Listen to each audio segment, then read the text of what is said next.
All right, Iran's attack on Israel over the weekend was direct, it was unprecedented, and some are even saying it was calibrated. So, more specifically, what would that mean? And if the Islamic Republic's next response will be, as they claim, immediate, stronger, and more extensive than the one we saw over the weekend, what does that mean for Israel? Well, joining me now to discuss this and more is retired Army Lieutenant Colonel Robert Maginnis. He's a senior fellow for national defense here at the Family Research Council and the author of Divided We Stand, the Globalist Scheme for a One World Government. Lieutenant Colonel, always great to have you on Washington Watch. Welcome back. My pleasure, Jody. Thanks for having me. You bet. Okay, so first of all, let's talk about the attacks that took place over the weekend. What can you tell us about them? Specifically, what led to these attacks? We've had 40 years where they've just kind of been in the shadow attacking one another, but this was blatant. It was in your face. What led to it? You know, there was a secret war going on for decades, but a couple of weeks ago, the Israelis allegedly attacked a consulate in Damascus being used by the Quds Force, the IRGC, which really answered to the Ayatollah, and they managed the proxies around the region. So Israel allegedly went after that, killed two generals, a whole bunch of other people. And then, of course, as a result, Iran decided to retaliate, and they retaliated and gave the credit, according to the president of Iran, to the IRGC, which is just tit for tat. So that's kind of the background. And then, of course, on Saturday, they launched 300 various platforms, drones, as well as ballistic missiles. And as everyone knows, most of them were destroyed en route. So this does sound like a calibrated retaliation. I mean, this is something they have been planning. It was not just kind of the spur of the moment. What do you make of that?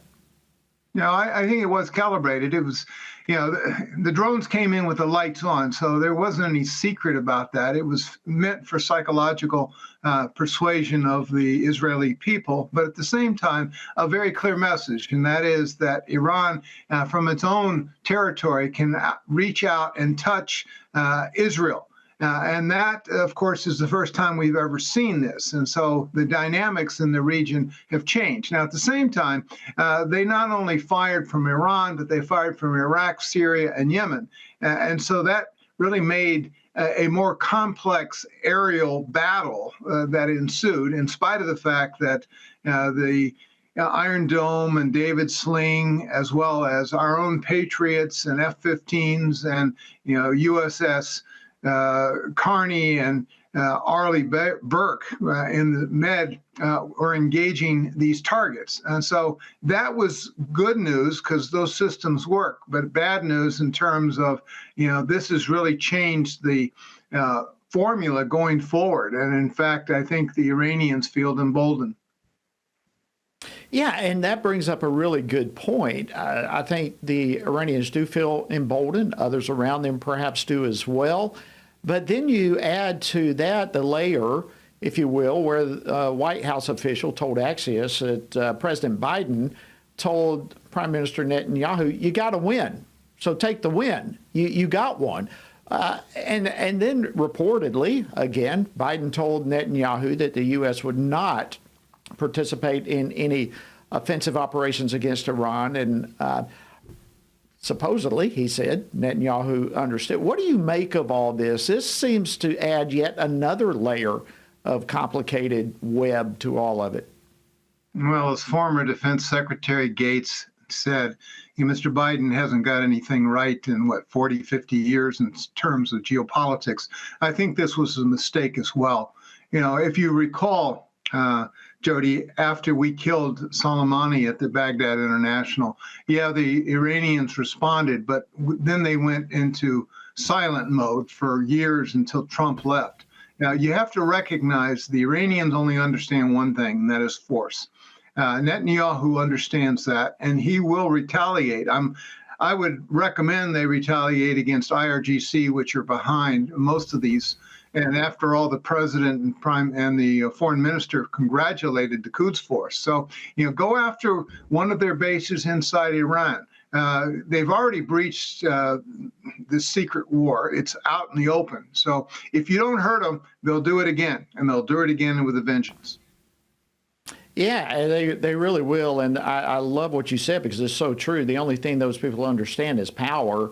And yet what they see from the Biden administration is weakness. And of course, this administration talks that they don't want to see any escalation. But the fact of being weak, don't you think it provides an avenue for retaliation? If they don't think the U.S. is going to respond, like, here's our chance. Let's go for it. No doubt. The Iranians and their proxies have hit us, the U.S. personnel across the region, at least 170 times. They'll continue that, and they'll continue after the Israelis. I think my broader strategic concern is that their allies in Russia and China are watching and taking pretty good lessons from this as to how to further intimidate the West. And unfortunately, unlike Israel, with a series of anti-ballistic missile capabilities, the Iron Dome and David's Sling and Arrow, our capability against ICBMs and the like is not very good. And so we need to recognize that we face a threat, perhaps like Israel, but more long-term.